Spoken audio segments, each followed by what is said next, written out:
So just to wrap things up on our HTML workshop for beginners, I wanted to just review some of the things that we've talked about.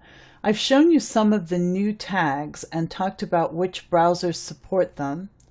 I've also talked to you a little bit about things like video, and again, learning about the video element and which tags support the video element as it moves forward in HTML5.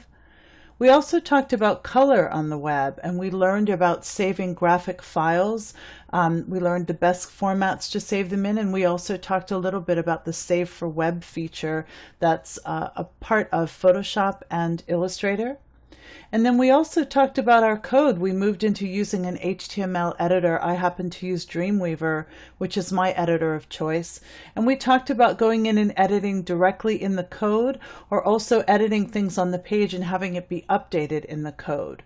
Here we talked about the aside element, which creates a sidebar for your content.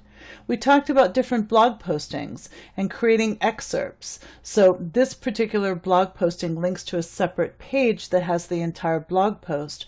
But on the home page, we have what's called an excerpt, where it just gives you a little teaser about the article.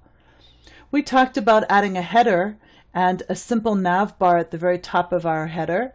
We talked about bringing graphics in. So we've done a lot of basics, getting our blog posting set up and learning about HTML5. We also talked about the doc type. The very first line in your code tells the browser that it's an HTML5 document. So these are just some of the things that we've covered in this basic class on getting to know HTML and HTML5 specifically. I hope you've enjoyed it. I'm wishing you the very best for your endeavors in HTML5, and I look forward to seeing you again in another workshop.